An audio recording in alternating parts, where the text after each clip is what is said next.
नमस्कार मित्रों, स्वागत है आपका मेरे चैनल प्लैनेट स्पीक्स में। आओ ज्योतिष सीखें सीरीज के तहत आज हम बात करेंगे चार्ट में उपस्थित घरों की।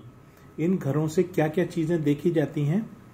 फर्स्ट हाउस है, ये लग्न भाव भी बोला जाता है, इसको इंग्लिश में असेंडेंट बोलते हैं।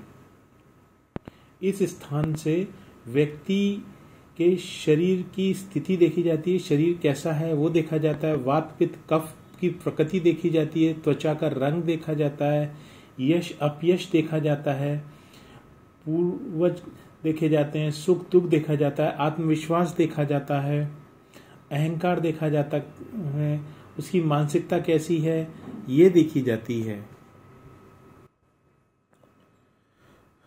आइए जानते हैं दूसरे घर के बारे में। इसको धन भाव भी बोलते हैं।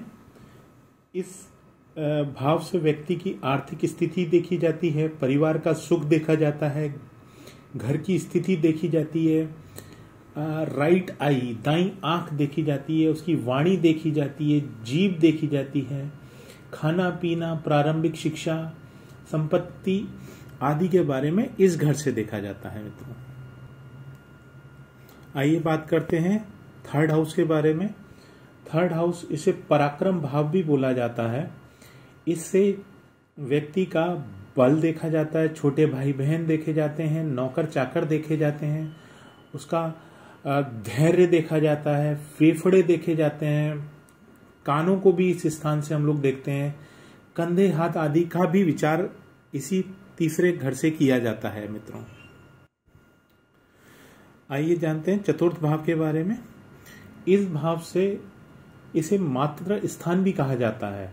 इस भाव से माता का सुख देखा जाता है, ग्रह का सुख देखा जाता है, घर का सुख देखा जाता है, वाहन सुख देखा जाता है, घर की जमीन जायदाद देखी जाती है, मित्र देखे जाते हैं, छाती और पेट के रोग देखे जाते हैं, मानसिक स्थिति देखी जाती है। ये बहुत महत्वपूर्ण घर माना जाता है। आइए जानते हैं पांचवें घर के बारे में। इसे पंचम भाव भी बोला जाता है। इससे बच्चों का और विद्या बुद्धि का भाव होता है। इससे बच्चों से मिलने वाला सुख, विद्या बुद्धि, उच्च शिक्षा, देशभक्ति, पाचन शक्ति, कला, रहस्य शास्त्रों में रुचि, अचानक धन लाभ, नौकरी परिवर्तन वगैरह इसी भाव से विचार किया जाता है। आइए जानते हैं छठे भाव के बारे में। इस छठे भाव को शत्रु या रोग स्थान भी कहा जाता है। इससे जातक के शत्रु, रोग, भय, तनाव, कलह, मुकदमे, इन सब चीजों का विचार इसी छठे भाव से किया जाता है। आइए जानते हैं सातवें भाव के बारे में। सातवें भाव से विवाह सुख देखा जाता है, जीवन साथी का स्वभाव देखा जाता है, व्यापार देखा जाता है, पार्टनरशिप देखी जाती है, कोर्ट कचहरी प्रकरण में यश अपयश देखा जाता है। ये बहुत ही महत्वपूर्ण भाव होता है। कोई भी बिजनेस आदि शुरू करना होता है, पार्टनरशिप करनी होती है, इस भाव पर जरूर विचार किया जाता है। आइए जानते हैं अष्टम भाव के बारे में। इस भाव को मृत्यु स्थान भी कहते हैं। इससे आयु निर्धारण, दुख, आर्थिक स्थिति, मानसिक कलेश, जनांगों के विकार, अचानक आने वाले संकटों को इसी अष्टम भाव से ही देखा जाता है मित्रों। आइए जानते हैं नवम भाव के बारे में। इसे भाग्य स्थान भी कहा जाता है। ये आध्यात्मिक स्थान भी होता है। इससे आध्यात्मिक प्रगति, भाग्योदय, बुद्धिमत्ता, परदेश जाने का भाव यही देखा जाता है।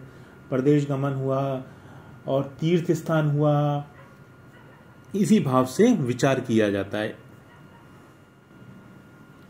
आइए जानते हैं दशम भाव के बारे में। इस भाव को, दशम भाव को कर्म स्थान भी कहा जाता है।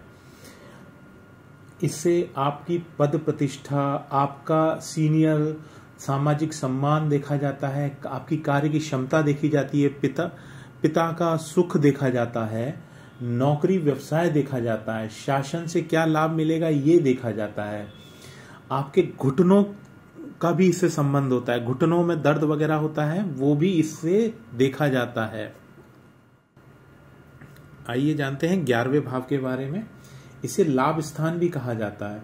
इससे आपके मित्र, आपके लाभ, आपके भेंट उपहार, आय के तरीके, इन सब चीजों के बारे में इस 11वें स्थान से जाना जाता है, जिसे आय भाव भी कहा जाता है। आइए जानते हैं 12वें भाव के बारे में। इसे व्यय स्थान भी कहा जाता है। इससे कर्ज, नुकसान, आपका व्यय, खर्चा, ये सब चीजें देखी जाती हैं। परदेश जाने का विचार अगर देखना है तो 12वें भाव से देखा जाता है।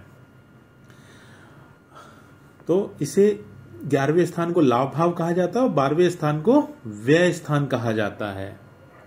तो मित्रों, आज हमने इन 12 भावों के बारे में जाना। आशा करता हूं आप लोगों को ये वीडियो अच्छा लगा होगा, पसंद आया होगा। और अगर आप लोगों को इन्हीं भावों से कुछ समझना चाहते हैं, पूछना चाहते हैं, कोई जिज्ञासा है तो कमेंट बॉक्स में लिख के पूछ सकते हैं। आपको मेरी दी हुई जानकारी अगर पसंद आ रही है तो आप लोगों से निवेदन करता हूं कि मेरे चैनल को लाइक, सब्सक्राइब और शेयर अवश्य करें। आपका बहुत बहुत धन्यवाद।